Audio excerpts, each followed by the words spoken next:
Hello दोस्तों, बहुत बहुत स्वागत है एक बार फिर से आप सभी का अपना YouTube channel excellent GS point पर। तो दोस्तों यहाँ पे हम बात करेंगे अभी arts all subject name list, यानी आर्ट्स में जितने भी सब्जेक्ट आते हैं जैसे history, economics, geography, philosophy, political या सोशोलॉजी हो गया, या आप देख सकते हैं लिटरेचर में हिंदी, इंग्लिश ये दोनों दिया है। ये सब जो है ह्यूमैनिटीज़ के सब्जेक्ट्स हैं, आर्ट्स स्ट्रीम में आते हैं। तो बहुत से दोस्तों का ये प्रश्न रहता है कि हम जो हैं ग्रेजुएशन में यानी बीए करते समय हम इन सभी सब्जेक्टों में किससे हम बीए करें। ये सबसे बड़ा प्रश्न रहता है छात्रों के सामने कि कौन सा सब्जेक्ट ले करके ग्रेजुएशन किया जाए। तो वो इस वीडियो में आपका क्लियर हो जाएगा कि आप वो कौन 3 सब्जेक्ट लेंगे जिससे आपका जो करियर है काफ़ी बेस्ट हो सके। तो उसके लिए यहाँ पे आप वीडियो बनाया गया है। तो जो भी छात्र हैं, जो भी दोस्त हैं नए एडमिशन लेने वाले हैं, तो वो वीडियो को अंत तक ज़रूर देखिएगा। और चैनल पर अगर नए होंगे तो चैनल को एक बार सब्सक्राइब जरूर कर दीजिएगा, और वीडियो अच्छा लगे तो एक बार लाइक ज़रूर करिएगा। तो आइए इसके बारे में देखते हैं। तो यहाँ पे देख सकते हैं कि हिस्ट्री है, इकोनॉमिक्स है, ज्योग्राफी है, फिलॉसफी है, पॉलिटिकल साइंस इत्यादि यहाँ पे दिया गया। तो हिस्ट्री, सबसे पहला हिस्ट्री की ही बात कर लेते हैं। ह्यूमैनिटी सब्जेक्ट में जो है ये सबसे इम्पोर्टेंट विषय माना जाता है हिस्ट्री, ठीक है। अगर आप हिस्ट्री से ग्रेजुएशन करते हैं तो पहला आपका रास्ता बनता है कि आप जो हैं यूपीएससी या बीपीएससी या अदर पीसीएस की आप तैयारी जो है कर सकते हैं। ये सबसे पहला ऑप्शन। आप हिस्ट्री को उठा कर देखिएगा, इसका इतिहास, कि इतिहास से बहुत से छात्र जो हैं, बहुत दोस्त जो हैं ऑप्शनल अपना रख करके अच्छे मार्क्स लाए हैं। और ये ऑप्शनल के साथ साथ आपका जीएस में भी काफ़ी इंपॉर्टेंट योगदान देता है। पीटी से लेकर मेंस तक, इंटरव्यू तक इससे सवाल पूछे जाते हैं हिस्ट्री से। तो ये आपके पहला ऑप्शन बन सकता है कि आप जो है हिस्ट्री से ग्रेजुएशन अच्छे तरीके से अगर कर लेते हैं तो आपको सिविल सर्विसेज में या अदर पीसीएस में आपका काफ़ी महत्वपूर्ण सहायता मिल सकता है, ठीक है। दूसरा यहाँ पे आता है आपका ये बात, दूसरा चीज़, आप जो है विभिन्न कॉम्पिटिटिव एग्ज़ाम्स, नहीं बहुत से कॉम्पिटिटिव एग्ज़ाम है, कॉम्पिटिटिव एग्ज़ाम उसको आप यहाँ पे भर सकते हैं। जैसे आपका रेलवे हो गया, एसएससी हो गया, सीजीएल हो गया, नहीं बैंकिंग हो गया, और सारे बहुत से जॉब हैं, सचिवालय वगैरह। तो उसमें यहाँ पे आपको इतिहास से मिनिमम 15 से 20 प्रश्न पूछे जाते हैं। तो वो अगर आप पढ़ते हैं तो आपका क्लियर हो जाएगा, ठीक है। उसके बाद यहाँ पे तीसरा ऑप्शन आपका लिए है, वो है दोस्तों आप टीचर अगर बनना चाहते हैं, टीचर अगर आप टीचर बनना चाहते हैं तो हिस्ट्री से अगर आप एमए कर लेते हैं, अगर हिस्ट्री से आप एमए कर लेते हैं, मास्टर की डिग्री ले लेते हैं, तो आप जो हैं आगे नेट क्वालिफाइंग करके आप कॉलेज में या किसी यूनिवर्सिटी में आप लेक्चरर बन सकते हैं, प्रोफेसर बन सकते हैं, ठीक है। तो यहाँ पे 3 रास्ता आपका निकल करके आ गया। पहला सिविल सर्विसेज या अदर पीसीएस, दूसरा कॉम्पिटिटिव एग्जाम, या तीसरा आपका टीचर लेक्चरर। तो ये आप हिस्ट्री से करते हैं तो आपको ये सारे फायदे मिल जाएंगे। उसके बाद से हम बात करते हैं इकोनॉमिक्स की, ठीक है दोस्तों। इकोनॉमिक्स में क्या आएगा, ये काफ़ी मजबूत विषय है आर्ट्स का, एक तरीके से कहें तो। इसमें जो है आपको गवर्नमेंट सेक्टर में भी काम है और प्राइवेट सेक्टर में भी काम है, दोनों में आपको यहाँ पे जॉब जो है खुला हुआ है। यानी प्राइवेट सेक्टर में भी आप किसी बड़ी कंपनी में जा करके जॉब कर सकते हैं, और सरकारी जॉब्स जो भी आते हैं उसमें भी आप अप्लाई करके इसको आप मतलब तैयारी कर सकते हैं। तो इकोनॉमिक्स एक तरीके से कहें तो काफ़ी इंपॉर्टेंट सब्जेक्ट होता है। सिविल सर्विसेज में भी इसका काफ़ी महत्वपूर्ण योगदान है, जनरल स्टडीज में पूछे जाते हैं, नहीं चाहे तो आप इसको ऑप्शनल बना सकते हैं, बहुत से दोस्त बनाते भी हैं। तो ये भी एक तरीके से कहें तो इम्पोर्टेंट विषय है। उसके बाद से हम बात कर लेते हैं तीसरा जो यहाँ पे आपका सब्जेक्ट है दोस्तों, वो है जियोग्राफी। ये भी सबसे पहला बात सिविल सर्विसेज के लिए काफ़ी इंपॉर्टेंट है। जितने भी ह्यूमैनिटीज़ के सब्जेक्ट हैं सभी दोस्तों बता दें आपको कि सिविल सर्विसेज में ये काफ़ी महत्वपूर्ण योगदान रखते हैं सिविल सर्विस में, ठीक है। तो जितने भी ह्यूमैनिटीज़ के सब्जेक्ट हैं, तो ज्योग्राफी भी वैसा ही है। अगर आप ज्योग्राफी से ग्रेजुएशन करते हैं तो ये आप काफ़ी मदद आपको करेगा। उसके अलावा कॉम्पिटिटिव एग्जाम्स में भी इससे प्रश्न रहते हैं, या आप चाहें ज्योग्राफी से अगर पीएचडी कर लेते हैं तो आपका जो है बहुत से रिसर्च करने का जो है अवसर मिल सकता है, आप साइंटिस्ट भी बन सकते हैं, ठीक है। ज्योग्राफी में आप खोज भी कर सकते हैं, ज्योग्राफर बन सकते हैं। तो जो भी दोस्त को अगर इसमें इंटरेस्टिंग है, आप प्रैक्टिकली अच्छा कर लेते हैं, बहुत से इसमें देश दुनिया के बारे में जानना है, तो आपके लिए बेस्ट ऑप्शन है। ज्योग्राफी से अगर आप करना चाहते हैं तो कर सकते हैं। उसके बाद से जो सब्जेक्ट यहाँ पे है दोस्तों वो है फिलॉसफी। कौन है दोस्तों, फिलॉसफी। तो फिलॉसफी की बात की जाए यानी दर्शन शास्त्र। आप आज से 5 साल पहले का पेपर उठाइएगा तो सबसे अधिक जो भी आईएएस अधिकारी बने हैं उनका ऑप्शनल विषय जो है यही रहा है, फिलॉसफी, ठीक है। तो आप चाहें तो इसको भी अभी से ले सकते हैं, आप ऑप्शनल बना सकते हैं यूपीएससी व पीएससी में।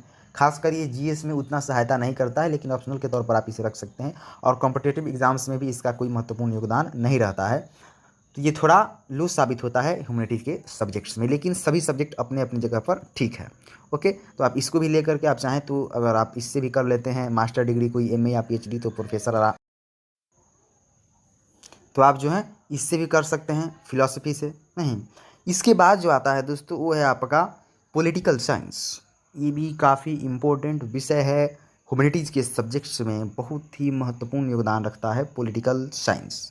ठीक है, यहाँ से आपका private sector, government sector, lawyer sector, 3 रास्ते, यानी कहें तो बहुत सारे ऑप्शन इसमें, इससे आप कर लेते हैं। तो सबसे पहला ऑप्शन ये है कि आप बड़े लीडर भी बन सकते हैं इसमें, पॉलिटिकल साइंस अगर करते हैं तो। ऐसा नहीं है कि जो पॉलिटिकल से करेगा वही लीडर बनेगा, हिस्ट्री वाला भी बन सकता है, इकोनॉमिक्स वाला भी बन सकता है, ज्योग्राफी वाला भी बन सकता है, उसमें नॉलेज के ऊपर डिपेंड रहता है। नहीं, तो एक रहता है कि पॉलिटिकल साइंस का छात्र हैं तो आप लीडर बनने की संभावना अधिक रहती है, या आप लॉयर बन सकते हैं, वकील बन सकते हैं, जज बन सकते हैं। नहीं, या आप पॉलिटिकल साइंस से किए हैं तो आप सिविल सर्विसेज में अपना महत्वपूर्ण योगदान दे सकते हैं। नहीं, महत्वपूर्ण उसमें भी क्वेश्चन यहाँ से आते हैं, जीएस से लेकर के आपका ऑप्शनल लेवल तक का इसमें प्रश्न जो है आता है यूपीएससी अदर पीसीएस में पॉलिटिकल साइंस से। ठीक है, यहाँ पे 3 रास्ता हो गया, और कॉम्पिटिटिव एग्जाम्स में भी यहाँ पे पॉलिटिकल साइंस, पॉलिटी हिस्सा है इसका, उससे प्रश्न काफ़ी अधिक रहते हैं। एलएसडब्ल्यू इसका हिस्सा है, उसको आप ऑप्शनल बहुत सारे छात्र बनाते हैं और उससे अपना एग्ज़ाम निकालते हैं।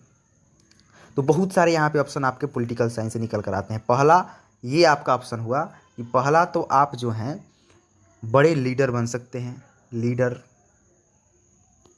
दूसरा चीज़ ये कि आप जो हैं यूपीएससी, सिविल सर्विसेज या बीपीएससी दे सकते हैं। तीसरा ये है कि आप जो हैं कॉम्पिटिटिव एग्ज़ाम्स को दे सकते हैं। नहीं, जैसे आपका एसएससी हो गया, रेलवे हो गया, उसके बाद से बैंकिंग हो गया, नहीं इत्यादि और सारे आप यहाँ पे दे सकते हैं। इसके बाद तीसरा जो आता है, आप अगर इससे मास कम्युनिकेशन भी कर सकते हैं, जर्नलिज्म भी बन सकते हैं। नहीं, आप में अगर आपको बोलने में अच्छा है तो आप जो हैं जर्नलिज्म भी बन सकते हैं, मीडिया कर्मी लोग, तो अच्छा अगर खासा नॉलेज रहेगा तो आप बन जाएंगे पॉलिटिकल साइंस अगर किए रहेंगे तो। और उसके बाद से आपका आता है, अगर आप इससे भी अगर एमए कर लेते हैं, बीएड कर लेते हैं तो आप अच्छे कॉलेज में एक टीचर बन सकते हैं, लेक्चरर बन सकते हैं, प्रोफेसर बन सकते हैं। तो ये भी काफ़ी इंपॉर्टेंट सब्जेक्ट आपके लिए होगा। अब जो बताने जा रहे हैं दोस्तों, सबसे इम्पोर्टेंट, ध्यान से सुनिएगा, काफ़ी इंपॉर्टेंट है और सरल भी है। सबसे पहले लिटरेचर की बात कर लेते हैं, उसके बाद ये 2 सब्जेक्ट करेंगे। हिंदी जो है दोस्तों ये बहुत ही इम्पोर्टेंट है। जो भी दोस्त अगर टीचर बनना चाहते हैं उनके लिए ये काफ़ी ईजिली सब्जेक्ट है, रहता है और साबित भी हुआ है। टीचर जो भी बनना चाहते हैं, हिंदी से आप ग्रेजुएशन कर लीजिए, उसके बाद से आप एमए कर लीजिए, पीएचडी कर लीजिए, उसके बाद से लेक्चरर बन जाइए, सबसे आसान तरीका। या आप बीएड कर लीजिए, पहले ही बन जाइएगा, सबसे ईजिली कम खर्चा में आपका काफ़ी अच्छा जॉब यहाँ पे मिल जाएगा। या आप सिविल सर्विसेज में जाना चाहते हैं, यूपीएससी बीपीएससी देना चाहते हैं, तो देखते हैं हिंदी माध्यम के अगर छात्र हैं आप तो ऑप्शनल के लिए ये काफ़ी इम्पोर्टेंट रहता है, बहुत ही योगदान है इसका ऑप्शनल में, हिंदी साहित्य। तो आप इसको ले करके पढ़ सकते हैं। हम तो कहेंगे यही कि आप 3 सब्जेक्ट में हिंदी को एक को जरूर रखिएगा। ठीक है, आते हैं आगे, देखते हैं इंग्लिश के बारे में। इंग्लिश जो है ये भी बहुत ही इम्पोर्टेंट यहाँ पे सब्जेक्ट है ह्यूमैनिटीज़ सब्जेक्ट में, लिटरेचर में।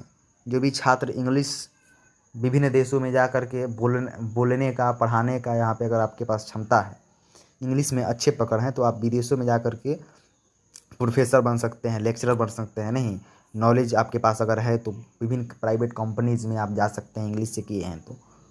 या आप इसमें भी आपका ऑप्शन है सिविल सर्विस में, अगर आपका इंग्लिश अच्छा है तो ऑप्शन बना लीजिए।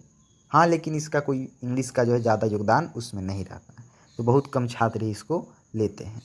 उसके बाद से हम बात कर लेते हैं सोशियोलॉजी।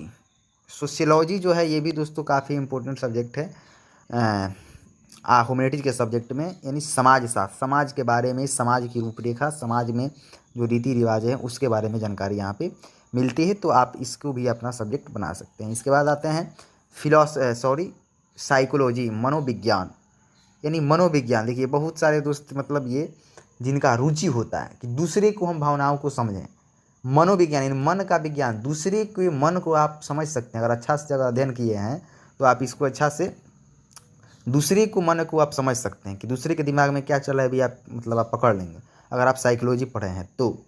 या आप इससे अगर एमए कर लेते हैं तो मास्टर भी बन जाएंगे, एमए कर लेते हैं तो मास्टर बन जाएंगे, पीएचडी कर लेंगे प्रोफेसर बन जाएंगे। नहीं, बहुत सारे ऑप्शन हैं। तो एक तरीके में हम कहें आपसे ये बात कि आपको ग्रेजुएशन में कौन कौन से सब्जेक्ट लेने चाहिए, 3 वो सब्जेक्ट, उसको यहाँ पे हम बता देते हैं। सबसे पहला तो आप जो है इकोनॉमिक्स को मत छोड़िएगा, सबसे पहला इकोनॉमिक्स। दूसरा आता है दोस्तों, आप एक हिंदी लिटरेचर सब्जेक्ट को जरूर रख लीजिएगा अपना। ये दोनों सब्जेक्ट कंपलसरी है, आप इकोनॉमिक्स रख लें, हिंदी रख लें, ये दोनों को आप फिक्स कर लीजिएगा 100% में। ओके। उसके बाद आप अगर लेना चाहें तो हिस्ट्री को भी ले सकते हैं या पॉलिटिकल को भी ले सकते हैं, दोनों का जो कंपटीशन है बराबर है। ठीक है, हिस्ट्री या पॉलिटिकल, तो 3 हो गया आपका। इकोनॉमिक्स हिंदी फिक्स है, और दोनों में से जिसमें आपका रुचि अच्छा हो उसको आप आसानी से ले सकते हैं। ठीक है, इसमें कोई दबाव नहीं है। अगर ये 3 सब्जेक्ट आपका नहीं मिलता है, दूसरा सब्जेक्ट मिलता है, तो लिटरेचर तो मिल ही जाता है हिंदी सबको, तो हिंदी एक आप ले लें। अगर तीनों में से अगर पॉलिटिकल नहीं मिला, इकोनॉमिक्स नहीं मिला, हिस्ट्री नहीं मिला, हिंदी मिल गया, तो एक हिंदी ले लीजिए। दूसरा हमारा राय ये है, हिंदी के बाद आप ज्योग्राफी ले लें, 2 गो हो गया। एक बच रहा है, तो एक सब्जेक्ट लेने के लिए आप ले सकते हैं सोशियोलॉजी। ठीक है, सोशियोलॉजी को रख सकते हैं। तो इस तरीके से आप जो है अपना ग्रेजुएशन आसानी से कर सकते हैं। मेरा मानना है कि आप जो ग्रेजुएशन करें वो आप हिस्ट्री, इकोनॉमिक्स, पॉलिटिकल और हिंदी, इन सारे से कर लें। ठीक है, तो मिलते हैं नेक्स्ट वीडियो में, तब तक के लिए बहुत बहुत धन्यवाद। Thank you.